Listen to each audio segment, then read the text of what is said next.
नमस्कार दोस्तों, आप सभी का स्वागत है हमारे YouTube चैनल दिनेश की कहानियां में। गुरु का स्थान। एक राजा था, उसे पढ़ने लिखने का बहुत शौक था। एक बार उसने मंत्री परिषद के माध्यम से अपने लिए एक शिक्षक की व्यवस्था की। शिक्षक राजा को पढ़ाने के लिए आने लगा। राजा को शिक्षा ग्रहण करते हुए कई महीने बीत गए, मगर राजा को कोई लाभ नहीं हुआ।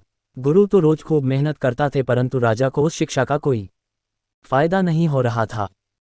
राजा बड़ा परेशान। गुरु की प्रतिभा और योग्यता पर सवाल उठाना भी गलत था, क्योंकि वो एक बहुत ही प्रसिद्ध और योग्य गुरु थे। आखिर में एक दिन रानी ने राजा को सलाह दी कि राजन, आप इस सवाल का जवाब गुरुजी से ही पूछ कर देखिए। राजा ने एक दिन हिम्मत करके गुरुजी के सामने अपनी जिज्ञासा रखी। हे गुरुवर, क्षमा कीजिएगा, मैं कई महीनों से आपसे शिक्षा ग्रहण कर रहा हूं, पर मुझे इसका कोई लाभ नहीं हो रहा है।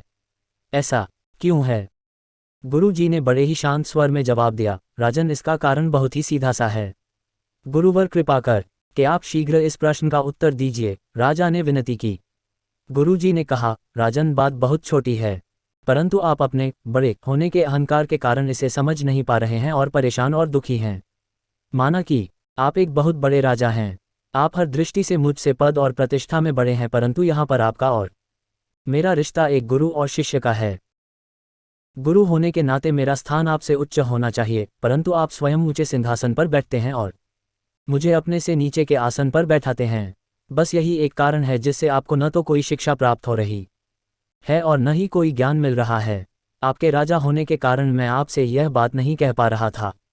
कल से अगर आप मुझे ऊंचे आसन पर बैठाएं और स्वयं नीचे बैठें तो कोई कारण नहीं कि आप शिक्षा प्राप्त न कर पाएं। राजा की समझ में सारी बात आ गई और उसने तुरंत अपनी गलती को स्वीकारा और गुरुवर से उच्च शिक्षा प्राप्त की। मित्रों, इस छोटी सी कहानी का सार यह है कि हम रिश्ते, नाते, पद या धन वैभव किसी में भी कितने ही बड़े क्यों न हो, हम अगर अपने गुरु को उसका उचित स्थान नहीं देते तो हमारा भला होना मुश्किल है। और यहाँ स्थान का अर्थ सिर्फ ऊंचा या नीचे बैठने से नहीं है, इसका सही अर्थ है कि हम अपने मन में गुरु को क्या स्थान दे रहे हैं। क्या हम सही मायने में उनको सम्मान दे रहे हैं या स्वयं के ही श्रेष्ठ होने का घमंड कर रहे हैं? अगर हम अपने गुरु या शिक्षक के प्रति हेय भावना रखेंगे तो हमें उनकी योग्यताओं एवं अच्छाइयों का कोई लाभ नहीं मिलने वाला, और अगर हम उनका आदर करेंगे, उन्हें महत्व देंगे, तो उनका आशीर्वाद हमें सहज ही प्राप्त होगा। ऐसी ही और कहानियां सुनने के लिए हमारे चैनल को सब्सक्राइब करें। धन्यवाद।